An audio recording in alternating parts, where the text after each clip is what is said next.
আন্তৰ্জাতিক মানসিক দিৱস উপলক্ষে আজি নলবাৰীৰ মোকালমোৱা নিচামুক্তি কেন্দ্ৰত এখন সজাগতা সভা অনুষ্ঠিত হয়। নলবাৰী জিলা আইন সেৱা প্ৰাধিকৰণৰ উদ্যোগত নিচামুক্তি কেন্দ্ৰত অনুষ্ঠিত সজাগতা সভাখনত নলবাৰীৰ উপ আইন প্ৰতিৰক্ষা অধিবক্তা আনিছুৰ ৰহমানে উপস্থিত থাকি কেন্দ্ৰৰ আৱাসীসকলৰ সন্মুখত সাংবিধানিক অধিকাৰ আৰু আইনী সুবিধা সম্পৰ্কত অৱগত কৰায়।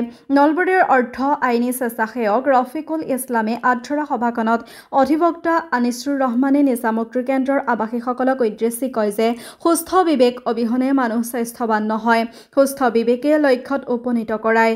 জ্যেষ্ঠ অধিবক্তাজনে এই বুলিও কয় যে আমি নিচা পৰিহাৰ কৰি কৰ্মৰ দ্বাৰা আমি মানসিকভাৱে শক্তিশালী হৈ থাকিব লাগিব।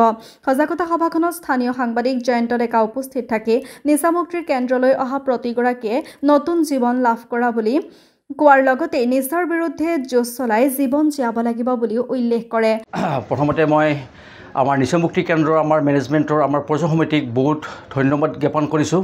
তেওঁলোকৰ মই আহি তেওঁলোকৰ যিটো অনুষ্ঠান দেখা পালোঁ, মই অতি আনন্দিত হৈছোঁ আৰু অতি ডিচিপ্লিন আৰু গোটেইখিনি কৰ্মী এটা নিষ্ঠাৰে কাম কৰিছে, তাৰ কাৰণে তেওঁলোকক মই শলাগ জনাইছোঁ আৰু মই ধন্যবাদ জনাইছোঁ। আজি আমি নিচামুক্ত কেন্দ্ৰৰ মুকলমত আজি নলবাৰী জিলা আইন সেৱা প্ৰাধিকৰণৰ আমি বেনাৰত তেওঁলোকৰ অফিচৰ বেনাৰত আমি আহিছোঁ।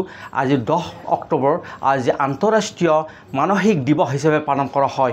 এই দিৱসটো 1992 চনত ইণ্টাৰনেশ্যনেল ফেডাৰেশ্যনৰ কাণ্ট্ৰিবিলাকে এই দিৱসটো হিচাপে উদযাপন কৰা হয় আৰু সেই তাৰিখ 1992 চনৰ পৰা আজিলৈকে প্ৰত্যেক 10 অক্টোবৰ সমগ্ৰ বিশ্বৰ লগতে অসম আৰু ভাৰতবৰ্ষত আজিৰ দিনটো পালন কৰা হৈছে আৰু সেই মৰ্মে আজিৰ দিনটো আমি আজি মুকলমোৱাত অৱস্থিত থকা আমাৰ নিচামুক্ত কেন্দ্ৰত আহিছোঁ।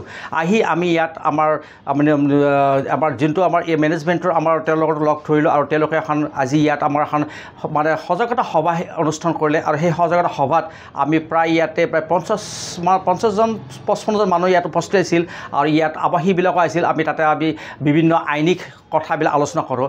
এই সংগঠনত আমি নালচাই স্কিমত 2024 চনৰ নালচাই কৰা legal services to the persons of the mentally health and the intellectual as well as the Mental Health Act 2017 ওপৰত আমি বিশদভাৱে আলোচনা কৰিছোঁ আৰু তেওঁলোকৰ আইনিক সুবিধাসমূহ আৰু তেওঁলোকৰ সাংবিধানিক সুবিধাসমূহ তেওঁলোকৰ আমি অৱগত কৰিছোঁ।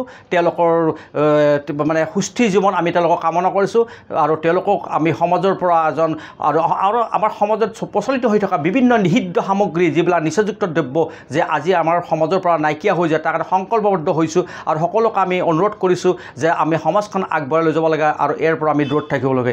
এইখিনি আজি অনুষ্ঠান বিষয়ববীয়া আছিল।